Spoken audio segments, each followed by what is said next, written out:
Leinster 89, Montpellier 7. I would think, Alan, you could have left after about 15 minutes. You wouldn't have learned a whole lot more. What kind of a scoreline is this? Yeah, it was, I've left the RDS, Joe, and it was pretty cold there at the end. And the crowd were quiet. I think Leinster just started so strong, composed, great accuracy, and blew Montpellier away. I think there was always a danger of this happening, I think, given the side that Philippe Saint-André picked. Between COVID cases and injuries, I think they've one of the biggest squads in France, and so many internationals that were unavailable. So there's always a danger this was going to happen. And Leinster missing a few themselves and haven't played in a number of weeks. And they started just brilliantly. Loads of pace, tempo, accuracy. And, I think the writing was on the wall from the first 10 minutes. I think there was 3 tries gone in. So it was... quite subdued crowd in the end, but Leinster were pretty ruthless. Just one player for Montpellier who started in their win against Biarritz over Christmas started today, as you've referenced. So it was very much a second string for Philippe Saint-André. And writing was on the wall after 36 days having not played. And with the 28-0 scoreline, I suspect, still ringing in their ears, Leinster played like a team who really wanted to inflict a serious result here, and they didn't let up, and that's how we get to 89-7, I suppose, as well. Yeah, I think their standard was pretty high. The work rate out of the players and that intensity that you need, they never relented. I think there was only one period in that first half, maybe before half time, where Montpellier made some ground into the Leinster 22. They got one try, another try was disallowed for a knock-on. But other than that, they offered nothing. They were kicking the ball away a lot. And the flip side of that, Leinster were full of vigour. They were ferocious defensively, really aggressive in everything they were doing. So I think that's the standard, and that's what makes them such a good side. And I think they obviously had a bit of an edge to them, and probably coupled from the disappointment of that the game that was called off in round 2 with Montpellier, when Montpellier were awarded 28 points, and so a bit of frustration as well came out. But their accuracy, and they were really ruthless in punishing Montpellier at every opportunity. I was saying this to Conor Morris, we were chatting afterwards, that they just looked like a team, Montpellier, that didn't really care. I know Leinster won't get carried away with this, and they put him to the sword, but their work rate and their attitude and even their discipline and trying to get in the right places was really poor throughout. So it wasn't a big test.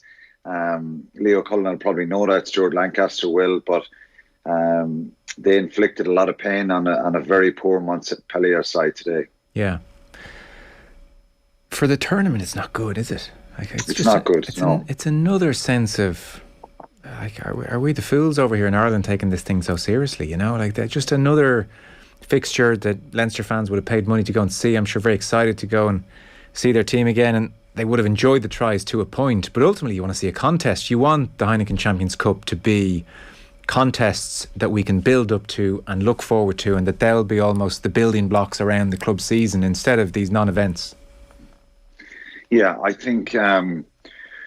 we've seen this on occasions throughout the years. I think where when with the old format, which was 6 rounds, when you get to round 5 or 6, if teams are out of it, they just put out second string teams, particularly the French teams, and we saw some big scorelines and question marks around that. But we're seeing it too often now, and I think the writing was on the wall here. Montpellier, they didn't send a strong side to Exeter in round 1. I think they were beaten 42-6, and that kind of sealed their fate when you lose the first one, and that's the way you approach it. EPCR, I think, are trying to do the best they can, and my thoughts on the competition. I had so many great memories, the excitement of going across Europe and playing against great teams. You'll take the wins when they come, when someone puts out a weakened team, but the integrity of the competition and the excitement. And I know COVID hasn't helped us, and the new format. So it's something that has to be looked at. If Montpellier want to put out a second string team in the tournament, and they did it in round one as well, they shouldn't be in the competition. They should let somebody else who was lower than them in the league last year to qualify and play in it. But it's quite frustrating to see. And, Leinster probably would have, they're very happy, I think, and they were ruthless. If they'd won by 30, 40 points and were sloppy, it'd be different. But they were really good in their execution, and they were really determined to keep going at all costs. And they did that. That shows why they're such a good side. But Montpellier, and I know COVID, I have to be careful saying this because maybe they had a number of guys out with COVID and injuries as well, but they did it from the start. Philippe Saint-André did with Montpellier. So it has to be looked at, and it's certainly a competition that I'd hate to see damaged and teams taking these kind of approaches again. So with Andy Farrell, I suspect, watching very closely because he hasn't seen Leinster in 36 days like the rest of us, who caught the eye, who looked good? Josh van der Fleer was sensational again. I think he's just, any time I've seen him in the last 12 months, I just think he's taken his game to another level. The ball carrying, the acceleration, the work rate. He's just so fit and so many involvements. Jack Conan was very good as well. Andrew Porter, Kelleher, they were all on the front foot, so you could pick so many of them. Hugo Keenan was really brilliant with his counter-attack. Ringrose looked very good in the centre. Gibson Park, I think, just again, he's a guy who's taking his game to another level. So many big performances. Hard to judge them realistically on what they were up against, but the concern would be Tadhg Furlong. A couple of minutes into the game, he went off with a calf injury and was trying to hop on one leg and trying to convince the medics that he wanted to play on, but it was just before a scrum and they made the decision to take him off. I'm sure he'll be fine, but look, they'll be full of confidence, and like I say, they executed brilliantly. They could have scored more tries. One or two they let slip, but usually when they miss one, 60 seconds later they were scoring one. So it was that kind of a scenario. So it wasn't as if they butchered a lot of chances and the scoreline should have been another 20 or 30 points. They were pretty ruthless in everything they did. And like I say, naming those players, Caelan Doris, really good as well. So Dan Sheehan comes on, scores two tries as he usually does. So really positive day for them. I know a lot of Tadhg Furlong's 2020 was dogged by a calf injury, so hopefully it's not a reoccurrence of that. We'll bring you updates as we get them 3 weeks out from the Six Nations. Johnny Sexton came off the bench as well? Yeah, and he looked sharp. I think nearly everything was on the front foot. He kicked well. I just think it's obviously easier for a fly half when you're on the front foot and your pack are pretty dominant. But I think, it's great to see him back out there and playing and getting to attack and move the ball. Frawley outside him and Ringrose were really exceptional, and just the overall shape in their attack was really good. But we have to put it in context, and I keep saying that because Montpellier were dreadful here. I think it was embarrassing at one stage. I just thought their work rate, and I was watching their players off the ball. Did they have any real interest? I know they had a lot of espoirs, which are the academy players. They had 7 or 8 of them and they're 23, but I don't know. I think Leinster can take a good bit out of it as regards their overall shape and attack, but it's not a true test at all, So all they could do is get the 5 points, and they did that, and they'll be looking to do the same next week against Bath over there in the Rec. Yeah. Alan, as we're talking, the Ulster match hasn't happened yet or concluded yet, so we'll take a backward glance at Connacht and Munster before we let you go. Sickener for Connacht. They had been ahead in Welford Road, you remember, before a Finlay Bealham sin bin allowed Leicester win that game, and here the reverse fixture in Galway. Connacht initially were 10 points down, people didn't see it, and then they rallied brilliantly to go 18 points up, and just a lacklustre 20 minutes handed the initiative to Leicester, and at the death Leicester won it 29 points to 28. Andy Friend said afterwards, I can't think of a more disappointing loss in his time at Connacht than I can well imagine, because this was a year Connacht by their own admission, really targeted knockout stages in the Heineken Champions Cup. They really fancied it this time around, and this is a big blow to them, probably a fatal blow to them, and they'll feel they gave it away as good as I'm sure Leicester were towards the end of the game. Connacht, 18-point lead, you'd back yourself. So what did you read into all this? Yeah, I think, as you say, after the initial hammer blow of and shock of probably going behind, they rallied brilliantly. The crowd were behind them. They started to get that pace and tempo into their game, and complete control. I think they frustrated the life out of Leicester, and Leicester's discipline was really poor at times. When you go 18 points up in a game like that, you've got to close out the game and make good decisions and manage that tempo and control. And they didn't manage to do that. Inevitably, there was going to be a reaction. The Leicester side are too good, Joe, to sit back and take another 10 points and lose 38-10. They were always going to react, and few passes were going to stick for them, because they had moments in the game where they could have scored, and Connacht were defending brilliantly, and they snuffled them out or got a turnover or forced a mistake. But I just think they lacked that control in the last 20 minutes of possibly putting the ball out in the stands and slowing the game down a little bit and trying to frustrate Leicester. But that is the antithesis of what their game plan is about. Well, it's control. Relentless word. They never want to slow the tempo of a game down. But maybe they should, is your point. They should. Yeah, they should. And I think, they kicked a lot up the middle of the field when they were 18 points up. And what's the opposition going to do? They're going to run back at you. And eventually, when you're kind of a bit carefree in your counter-attack like that, and maybe Connacht just drop their tempo a little bit, somebody's going to fall off a tackle. There's going to be a bit of a line break. And that's what happened. And look, to be fair to Connacht, it's not completely down to them lacking control and tempo in the game. I think if Andy Friend, when he looks back at the video, yes, he will look and say certain kicks out of their defensive areas should have been put into better areas, more contestable, not up the middle of the field. But credit Leicester. Credit Leicester. But again, sorry, that is their MO, having interviewed Andy Friend on the show this year and Jack Carty as well. They want to keep the ball in play. They want high tempo all the way.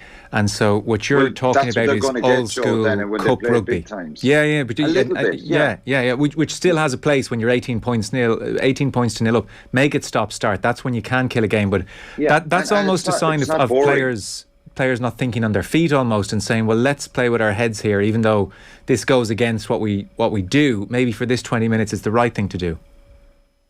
Well, to be fair, they're still relatively inexperienced, a lot of those players at this level, and they learn from that. If they could rewind back to yesterday and be in that position again, of course they probably would have made smarter decisions. But you've got to learn that. Sometimes you learn it painfully.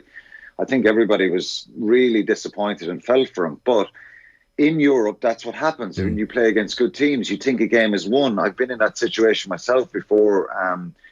You're 20 points up on a French team at home at Thomond Park, and we think we're home and hosed, and suddenly they score 3 tries and you're scrambling to get a win. It can happen, and that's what happens in Europe. So credit to Leicester, because they have a real steel and an edge about them. They're not a team under Steve Borthwick. They've developed a bit of an edge, a hard edge mentally, not to give up and not throw in the towel. So I just think when Connacht got in that position, They didn't actually keep playing. They just tried to contain, if you know what I mean. If they stuck to their game plan that you're referencing, which is tempo and attack and pace, well, then maybe they would have got another score. Right. Yeah. Well, but they actually contained a little bit. Yeah, I'm glad you said that, because I was going to say, well, the Connacht argument would be, well, look what got us into the 18-point lead in the first place. But you're saying they almost fell between the two stools.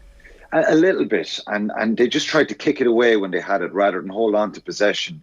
And look, it wasn't all, as I said, it wasn't all down to Connacht being poor. Leicester played really well here, and the pass is stuck right at the end. The try where is his foot in touch? Is it not? There was a big debate. It wasn't. No. It's heartbreaking stuff. That's sport for you. But I think if they look back, and when they look back at the video, some of the decisions that they made with the ball, how they gave it back to Leicester quite easily, will frustrate Andy Friend. And it's a harsh lesson because it does make it really difficult for them now. It does, yeah. They've got to go away to Stade next week, and it's probably not going to be enough. 2 wins here and 2 losing bonus points. It may be, who knows, but that was one that they had firmly in their grasp yesterday and they let it slip. I saw Bundyaki, a final one, apologised for his behaviour with the referee after the game on social media. Maybe describe what he did in your view, and was it over the line? I don't think it was completely over the top. I think, in fairness to Mathieu Reynal, he engaged with him, and sometimes referees walk away and make the situation look worse. They were both having words, and Mathieu Reynal was saying, well, look at it afterwards. We looked at it clearly. His foot was in touch, and that's just the reality of it. Bundyaki was convinced, I think, that there was a foot in touch and that the try shouldn't have been given, even from probably the pictures he was trying to see. But when you see him up close, his foot wasn't in touch. It was a perfect try, and like I say, heartbreak for them. So look, I don't think it's a big issue for Bundyaki. I hope he probably gets some sort of a warning just to be careful like that. He's a very emotional person who wears his heart on his sleeve and gives everything, and he was devastated. I think it was a great sign that he came out and just, and someone might say, well, he was told to do that, but I just think, look, it didn't probably look good. He realised that when you cool down a little bit in the heat of the moment. So I don't think it was a big deal. And in fairness, Mathieu Reynal handled it pretty well. Okay. To Friday then, Castres 13, Munster 16. Gavin Coombs with a try 2 minutes from time. There's a bit of steel about this fella. It was a great moment. He's very sharp, picked the ball up well, took his finished the try well with power and was sharp. And sometimes that is the difference between winning and losing. So I think you start off in a positive and say that's a great moment. And some other positives, Tyke Burns' form is just outstanding at the moment. Mike Haley looked to have a bit of a spring in his step. Keith Earls getting some much needed game time. Conor Murray getting some much needed game time. And it's a win, for the second time in 6 days for a team very much under scrutiny. A bit of resolve and a bit of a fight in them still. Like, this is not a group who are in any way downing tools or showing signs of being unhappy with the manager and fed up. They're fighting. Yeah, and it was always going to be difficult here. And look, they've got a fair bit of flack in the last couple of weeks, players, coaches, and that's just the way it goes. When you play at this level, you're judged on what you produce week after week, and previous good stuff gets forgotten about. And the previous couple of weeks weren't great. Up to the Ulster game, I think they showed a bit of steel and passion and desire, and they showed that again on Friday night, which is a minimum requirement, I think, for playing for Munster, just showing that fight. I think, look, the game was really, really poor game to watch, and Castres made it so difficult for them. And Munster have been criticised for being negative, but my Lord, Castres just did not want to play again the other night. They just kept kicking the ball away and box kicking continuously, even in good areas when they had possession. But and Munster tried to play, I think, and I don't have a problem with that. I have a problem with what I saw in Connacht, where they didn't try and play. They tried to play a little bit the other night. They tried to change the point of attack on a number of occasions, get a little bit of width in their game. Was it good enough? No, they need to get better, but they were trying, and I can, they need to be given a bit of credit for that. Cass made it very, very difficult. They were aggressive. They were in their faces a lot, so they need to learn pretty quickly. And a game like that, funnily enough, you can take a lot out of it, particularly when you get to try at the end and win the game, and what you were trying to do in it. It was a hard watch, to be fair. Yeah, it was. But they won't care, and I think, to get the win there it puts them in a great position. So without kind of blocking everything out and ignoring the problems that they have, I think it's been a positive 2 weeks for them. But they need to be a lot better than that. Yeah. Wasps is going to be a big challenge at the weekend, and Coombs at the end, as you said, scoring that try. If they didn't get the try, Joe, I think it would have been a tough assessment of the whole performance. But it does sometimes mirror over the problems and the issues.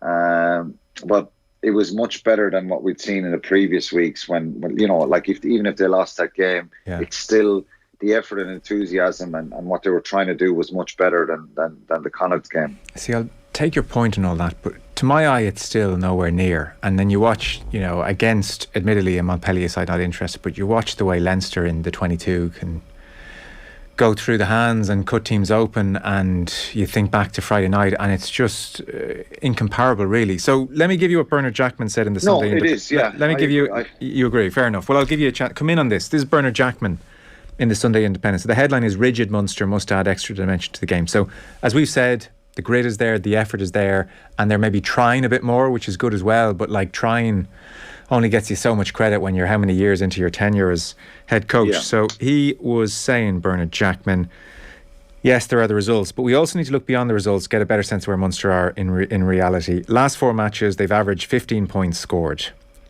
Far more comfortable without the ball than with it.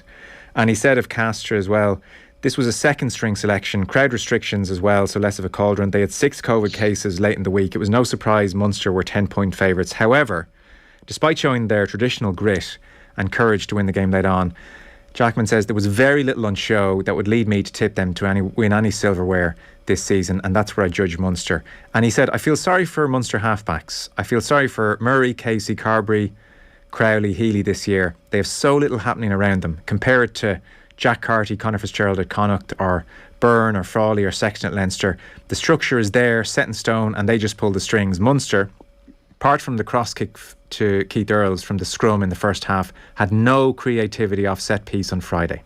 And then just one last point. He said when Munster tried to offload in contact, and again we saw Leinster doing that today just beautifully. When Munster tried to offload in contact, it invariably ended up on the ground. Stephen Larkham's the man in charge of Munster's attack. He hasn't had the impact that was expected. Contacts in Australia tell me he's a very conservative coach by nature with a fondness for kicking rugby. So, effort, yes. Trying to play a bit more, yes. But ultimately, Bernard Jackman's assessment there is this is still nowhere near. That's the reality. Nowhere near. No, that's the reality. Yeah. That's the reality, and we can ignore that. And there'll be die-hard Munster people will say that he's having a pop there, and it's not true. But you watch back the games, you watch them, you assess them, and watch them on numerous occasions, and you can see that shape is not there, that attack is not there, that comfortable control with the ball, your positional sense, your anticipation, it's not there because they're not comfortable with playing that game. It's such a contrast. Take someone like Andrew Conway when he plays for Ireland. He gets his hands on the ball so much. He looks so dangerous. He looks so effective in what he's doing. And, so it's a problem. And they need to get better. And Stephen Larkham is the attack coach, and we're not seeing enough of attack. We're not seeing the accuracy. We're not seeing the comfortable lines. You see guys running dummy lines, and they're ahead of the ball. They're not going to get the ball, so they don't fix defenders. So I don't know, Joe, what the answer is at this stage, but they just need to get better. If they want to be in contention. Are they going to win any trophy? And the evidence of what we've seen the last few weeks, no. But I think they can get better. And if they really put their heads together and work on this, and sometimes this has to come from players as well. I think the players would prefer possibly at this stage to try and get their hands on the ball a little bit more.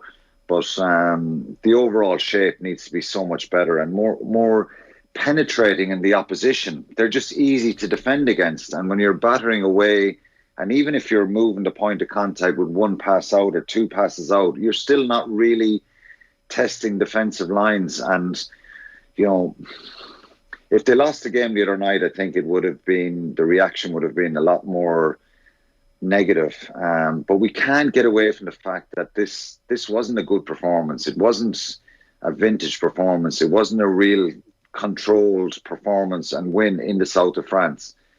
So there are still issues, and they remain unless they can show some evidence and try and build on something. And maybe they'll get a little bit more continuity and be a bit better in the next period of time.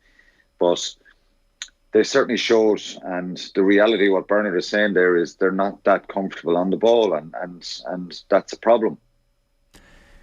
Alan Quinlan, thanks very much, Quinny. Cheers. Cheers, Joe. Thanks. Alan Quinlan there, who was at the RDS for us this afternoon for Leinster 89, Montpellier 7. And our rugby coverage is with thanks to Vodafone, sponsors of the Irish rugby team. Team of us, everyone in.